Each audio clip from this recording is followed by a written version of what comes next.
Të nderuar miq, përshëndetje. Të gjithë shqiptarët janë të shqetësuar në lidhje me përplasjen dhe situatën midis protestuesve në shesh, të cilët vazhdojnë të mbajnë ndezur thëngjillin e rezistencës ose thëngjit e rezistencës, i cili me siguri do të shpërthej përsëri në zjarr ashtu si në qershor dhe në muajin shtator, ku mund të jetë një nga betejat finale aktuale me Ram Tradhtarin, i cili po ja shet gjithë Shqipërinë çufove dhe ndërkombëtarve, dhe është një kukull me tela i tyre, tashmë ai vepron për llogaritë të tyre, si dhe për interes të vet. Ata e kanë në thelb se kanë bashkëpunuar me ta, e kanë mësuar si të laj parat, si t'i pastroj, ku t'i fut në bankat e tyre, dhe tashmë ja din të gjitha, dhe një lëvizje ti kundër tyre çon në spak, dhe e vetmja brim që i ka ngelur është rezistenca e tij. Por me popullin nuk besoj që do t'ja dalë dot mban, pavarësisht se ai ka ingranuar gjithë sistemi represiv shtetëror kundër tyre. Njëkohësisht ne duhet shikojmë këtë nga ana tjetër dhe po të analizojmë, se unë i ndjek me vëmendje çfarë ndodh atje. Janë disa grupe atje ke mikrofoni, ku dominon një progni i cili del me gjithë babanë, me gjithë familjen atje, e shikojnë si një mundësi, si një vend pune, ku e di unë si e shikojnë. Dhe përveç saj, ky mban edhe disa bodyguard atje, dhe nëse dikush del kundër vullnetit të tij, ai i vërsul këta bodyguardët, gjë që është shumë e gabuar. Ai kujton se ka një mikrofon dhe do dominoj vullnetin e rezistencës popullore, e cila është me shumë vektor. Ai duhet të di se këto gjëra që thuhen sot në shesh, ka disa njerëz, ku përfshihem dhe unë, që i kemi thënë kemi një 6 vjet, që i themi 7 vjet, javë për javë, ditë për ditë, dhe një nga arsyet e atyre protestave, përveç halleve dhe vuajtjeve që shqiptarët kanë mbi supet e tyre, është edhe zgjimi. Dhe zgjimin sigurisht që bën intelektualët. Intelektual nuk quhen ata që kanë bërë shkolla dhe që dalin tash atje në sheshe që s'kan folur asnjë fjalë, po intelektual quhen ata që kanë folur vazhdimisht për këto probleme, dhe kur ishte qetë, dhe kur dukesh sikur askush nuk do të ngrihej, dhe ata intelektual janë përpjekur të ngrejnë hovin shpirtëror të njerëzve për t'u dhënë shpresë. Dhe ata atje nuk i kanë ngritur ai progni, as ai Andi, që është një andi atje, është janë ca të tjerë që u dhe eqin kështu e banga e fundit, të cilët kanë bërë dhe dhunë si rrugaç me njëri tjetrin, me këtë grupin e prognit, kush do dominoj, dhe kështu do të ndodhte, në qoftë se s'ka intelektual atje që ta drejtojnë, që të kenë marrë mandat nga protestuesit e shumë të qytetit të zgjedhur në mënyrë demokratike. Unë që në fjalimin e parë, në datën 3, kisha parashikuar këto sherret që do të ndodhnin, dhe ju thash që të kishte legjitimitet, duhet të zgjidheshe një komitet përfaqësues, ose një këshill përfaqësues, ose një asamble përfaqësuese me 13 ose 15 veta, thash unë, por edhe me 21 është mirë që të mos i kapin, sepse kam të dhëna që një pjesë e këtyre që zihen janë të kapur o nga Shkëlzeni, o nga Belinda, nga krau tjetër, po ata bashkë janë Shkëlzeni, Belinda, Saliur, Rama dhe veglat e tyre dhe fëmijët e tyre janë një. Dhe çdo sukses i njerëz pal nga brenda në ata që kanë ndikim aty në mikrofoni, është edhe suksesi palës tjetër që ata të mbjetojnë të dy dhe të japin stafetën njëri tjetrit për qeverisje.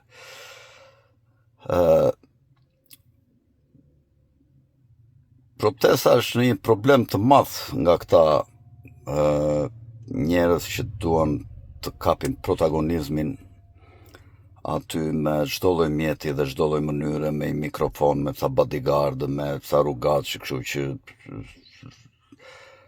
në fund kështu do përfundonin dhe ende s'ka ardhur më fundit nëse nuk zgjedhet një komitet. Prandaj të gjitha këto palët që janë aty nuk pranonin edhe ky Andi që i kam thënë vet, Andi Tepelena që i kam thënë vet me gojë si skut kështu vërtitet kështu, jo po t'ja lëm rinisi, jo po t'ja lëm më thot mua. Dhe vet ri aty gjithë ditën, ky progni del për ditë merr mikrofonin flet sa do qefi, është një Ilir Xhemal, ja Xhemali nuk e di si e ka që ka qenë me këtë Adriatic Lapajn edhe gjithë ditën me ambasadoren amerikane kështu në për foto ato. Ç'pun ka ky spurdhja, ky kalama, kur ka qenë ajo ambasadorja që vinte dilte me ambasadoren, ky kush është ky? Që dilte me ambasadoren. Pse s'dalim ne me ambasadoren, që kemi 35 vjet në jetë publike, pse s'dalim? Pse s'na kanë thirrur neve, s'kemi pasur rast neve? O s'duam dalim, pse dalim? Çfarë është ambasadorja amerikane? Çfarë janë ambasadorët e tjerë? Janë përfaqësues të shtetit të rinë aty të bëjnë detyrën e tyre, edhe qeveritarët tanë të bëjnë detyrën e tyre. Nëse zgjedhin, edhe nëse s'abuzojnë, s'kam pse të kem frikë fare nga asnjë ambasadore, nga askush. As nga sionistët, as nga asnjë. Po kam frikë sepse kam bërë pisliqe, kam vjedhur, edhe ju rinë tash peqe lepe, çfarë t'ju thonë ata bëjnë, derisa të rëzohen. Dhe me sa shoh unë, ai vetëm një rrugë ka për të rëzuar, me dhun rrugë tjetër nuk ka. Se çfarë do ndodh, unë nuk e di, po kjo është vetëm një rrugë. Me Rama të lutem jepe dorëqen, Rama të lutem jepe dorëqen. Nuk e jep kështu dorëqen Rama. Edhe nga forma duhet të ishte diçka ndryshe. Rama jep dorëqen, Rama jep dorëqen. Kjo duhet të ishte, jo. Rama, jepe të lutem dorëqen, me zera gocash atje. Pra, rrugëzgjidhja, ja u kam thënë shumë herë, këta të mikrofonit nuk duhet të bëhen problem për përçarjen e protestës, se nuk është problem. Një orë para të marrim një mikrofon tjetër e dalim në një vend tjetër, se është dhe kjo ide e shumë njerëzve që s'janë dakord me këta që kanë marrë vetë protagonizëm aty e dalin sa herë do qefi. Ky Ilir Xhemal sa herë mbyll atë zërin se duhet flasin sipas ambasadës amerikane dhe sipas dëshirës së këtij. O zotëri, shqiptarët prandaj u ngritën kundër Kushnerit, Xharet Kushnerit, i cili me sionistët kërkojnë të marrin tokat e shqiptarëve dhe të ngrejnë geto. Ti nuk mund të ndryshosh dot këtë. Ti servili ambasadave dhe i sionistëve. Sa herë flet njeri ti mbyll zërin atje në mikrofoni kur njerëzit tonë të vërtetën. Maskara, mos prek mikrofonin kur flasin njerëzit. Qa e ti, politikani e ti, ke marrë pushtetin e kryeministër, na flet me rezerva, ti protestuesi atje, thuaj të vërtetën. Nesër po zgjodhe ti do bësh kryeministër, ti do zënsosh Ramën, ti Ilir Xhemal ose ti çëshoj progni, u bët kryeministra ju dhe president juve dhe servila të filluat pa marrë pushtetin servila të ndërkombëtarëve dhe për ata që janë shkaku që u ngritën njerëzit atje. E vërteta është e vërtet, thuaj të vërtetën se e vërteta të bën të lirë. Nuk ka gënjeshtra. E vërteta shikohet në sy. Edhe o e përballon, o fut bishin shal dhe largohu. Kjo është. Edhe rrugëzgjidhja, ju them protestuesve, është të mos vazhdojnë të ndjekin këta që janë atje, këta që sillen si karrieriste, si rrugaç atje. Është vetëm kjo mënyra që të ketë legitimitet. Ata s'kan legitimitet se kanë një mikrofon e 4 bodyguard. Nuk e omon njeri vlerat, në fillim kanë ardhur, kanë punuar, po koha nuk filloi me ata. Duhet ta din, ata duan t'ja anashkalojnë të gjithë tjerët më përpara. Po koha e rezistencës nuk ka filluar me ata, ka pasur shumë intelektual. Hapini YouTube-in edhe shikojini. Hapini YouTube-in edhe shikojini sa mira dalje, sa mira fjalë kanë qenë në një frekuencë me këtë që kanë dalë sot protestuesit. Dhe intelektual kanë qenë ata që kanë folur, jo ata që kanë një shkollë. Edhe dalin sot themi intelektual. Jeni me shkollë, po jo intelektual, se nuk keni bërë detyrën, nuk keni folur publikisht, keni rrjete sociale, çdo rrjet social është një televizion. Të keni protestuar edhe të keni luftuar të hapni sytë e njerëzve të thjeshtë. Rrugëzgjidhja është vetëm kjo që të ketë legjitimitet. Ata rrugaç atje s'duhet të drejtojnë, s'duhet të dalin, s'duhet të flasin. Si gjithë tjerët kur t'ju vi radha, nuk janë ata pronar të protestave. Unë s'kam asnjë ambicie, ta din të gjithë. Unë flas vetëm të vërtetën. Asnjë ambicie atje me atë protestë. Kam vetëm këtë dëshirë që protesta të triumfojë dhe të përmbysë maskarentët që kanë qeverisur vendin 80 vjeta, 90 vjet, janë në njëjta klasë politike, dhe ty frika kujdo që do vinë nesër në pushtet, që dragoi nuk fle kur, populli nuk fle kur. Duket sikur fle pa i zgjuar. Rrugëzgjidhja është kjo, ja u kam thënë gjithmonë. Dhe në qoftë se këta nuk do pranojnë, intelektualët dhe të gjithë ata që nuk e ndjejnë veten rehat aty në ata që mbyllin mikrofonat edhe, duhet të krijojnë një protestë paralele, të edhe me dhimbje, por kjo mund të jetë zgjidhja. Mund të mblidhen sheshi Skënderbej, të zgjidhet një komitet demokratik, ku nga 60-70 veta që do propozohen, aty mund të dalë një njeri, mund të dalë Dritan Goxhaj, për të cilin kam respekt dhe nuk kam asnjë të dhënë që mund të shitet dhe mund të jetë shitur. Dritan Goxhaj, kam respekt, mikun tim. Mund dalë Dritan Goxhaj dhe të kërkoj në turm atje 60 emra, të gjendet një mënyra me votim elektronik, të propozohen emra nga protestuesit dhe të përzgjidhen 60 kandidat për këtë komisionin e përbashkët që të përfshijë të gjitha rrymat aty brenda, të organizimit të protestës për largimin e kryeministrit Rama dhe rrëzimin e parlamentit shqiptar, të kuvendit të Shqipërisë. Këto duhet të jenë dy objektiva, mendoj unë, s'ka 5 pika, 7 pika, pastaj ka pika sa të duash, po këto janë dyja. Largimi i Ramës i pari dhe i dyti mosnjoja e parlamentit, largimi i parlamentit. Qeveri tranzitore dhe një asamble kushtetuese të rregullojë kushtetutën, dhe në momentin që rregullohet kushtetuta shpallen afatet për zgjedhje. Kjo sigurisht ka dy rrugë për ta bërë, o me kompromis dhe me bisedime me faktorët politik që janë në Shqipëri, ku janë 3. Janë protestuesit, pozita dhe opozita atje në parlament.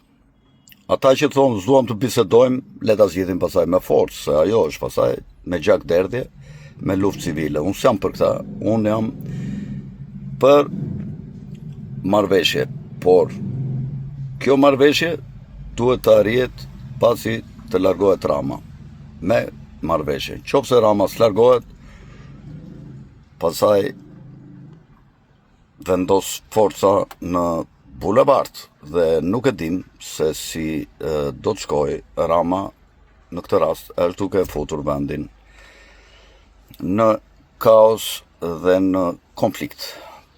Por që të kullohet, duhet të turbulohet.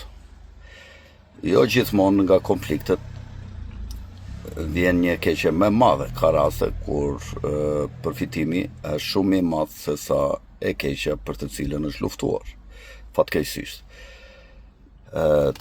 Zgjedhni ata kandidatët, pastaj në një votim tjetër dalin për shembull 60 kandidatët kryesorë, më të kërkuar për të përfaqësuar atë këshillin, dhe nga kjo 60 votohet përsëri për 21 veta ose 19 veta, dhe çdo javë, sipas rendit alfabetik të mbiemrit, drejton një person. Vetëm ai do dalë të flasë atje, s'ka më Xhemalaj, s'ka më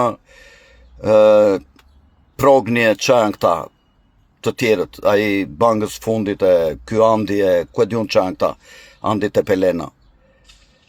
të cilin e kam promovuar edhe unë midis të tjerave, se ai s'ka dalë vetëm ke unë, po dhe ke podcasti im është promovuar, dhe po sillen të gjithë si skutha për të bërë një parti politike dhe për të përfituar vetëm ata. Andi te pelena edhe në telem rinis. Po pse moran të shgarë atletike, do bëjmë atletike, vrap, kush vrapon në shpejt? Shlidhje ka mosha me pozicionet që zën njerëzit. Në atletike, në sport është gara, në shak, kjo është shak, është loj mendje. Në shak lozin e 60 vjeçare, 70 vjeçare, 80 vjeçare. Qa lidhje ka rinia dhe mosha për t'u ingranuar në politikë? Madje sa më të pjekur të jenë ata që drejtojnë politikën, aq më mirë ecën ai organizim. Nuk diskutohet. E ka treguar gjithmonë koha dhe logjika këtu të çon të besosh.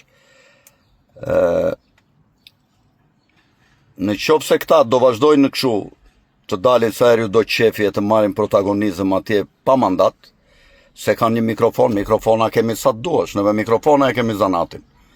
E me qendra zeri. Marim një mikrofon në një qendër zeri, e vëm atje në edhe le të vazhdojnë këta të zjenë atje si rrugaqër pasaj. Dhe të qeshin ata me të cilët ne po luftojmë, sepse duan këta të bëjnë karrierë, të marrin dominancë aty.